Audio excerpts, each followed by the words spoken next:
യാത്രകൾ എല്ലാവർക്കും ഇഷ്ടമാണ് അല്ലേ? ഞങ്ങൾക്കും അതുപോലെ തന്നെ. എവിടെയെങ്കിലും പോകാം എന്ന് പറയുമ്പോൾ കൂടെ കൂടുന്ന ചില കൂട്ടുകാരുണ്ട്.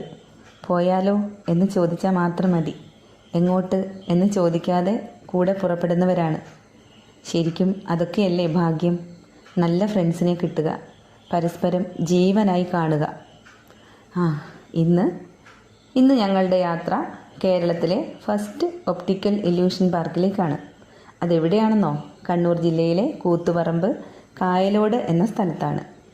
വെറും 100 രൂപയ്ക്ക് 1 മണിക്കൂർ നമുക്കിവിടെ ഉല്ലസിക്കാം, കാഴ്ചകൾ കാണാം. രാവിലെ 10 മണി മുതൽ രാത്രി 8 മണി വരെയാണ് ഇവിടെ പ്രവൃത്തി സമയം. ഫുഡ് കോർട്ടൊക്കെ ഉണ്ട് കേട്ടോ. പക്ഷേ കൊച്ചു കുട്ടികൾക്കാണ് കൂടുതൽ ഇവിടെ ഇഷ്ടപ്പെടുക എന്നാണ് എനിക്ക് തോന്നിയിട്ടുള്ളത്. ഏതായാലും ഞങ്ങൾ ഇവിടെ ഒന്ന് പോയി കണ്ടു, കുറേ ഫോട്ടോസൊക്കെ എടുത്തു, ആസ്വദിച്ചു. അതുപോലെ നിങ്ങൾക്കും വരാം, കാണാം. കാഴ്ചകൾ മുഴുവൻ കണ്ടു തീർക്കാൻ ഈ ഒരായുസ് മതിയാവുമോ എന്ന് ചോദിക്കേണ്ടി വരും. വയലാർ രാമവർമ്മയുടെ വരികൾ ഈ സമയത്ത് ഓർമ്മ വരുന്നു. ഈ മനോഹര തീരത്ത് തരുമോ ഇനിയൊരു ജന്മം കൂടി എന്നുള്ളത്. നമ്മുടെ ഈ ഭൂമിയിലെ കാഴ്ചകൾ മുഴുവൻ കണ്ടു തീർക്കാൻ ശരിക്കു പറഞ്ഞാൽ നമ്മുടെ ഈ ഒരായുസ് മതിയാവുമോ അല്ലേ? അല്ലെങ്കിൽ അങ്ങനെ ഉള്ള കാഴ്ചകൾ എല്ലാവർക്കും കാണാൻ സാധിക്കുമോ?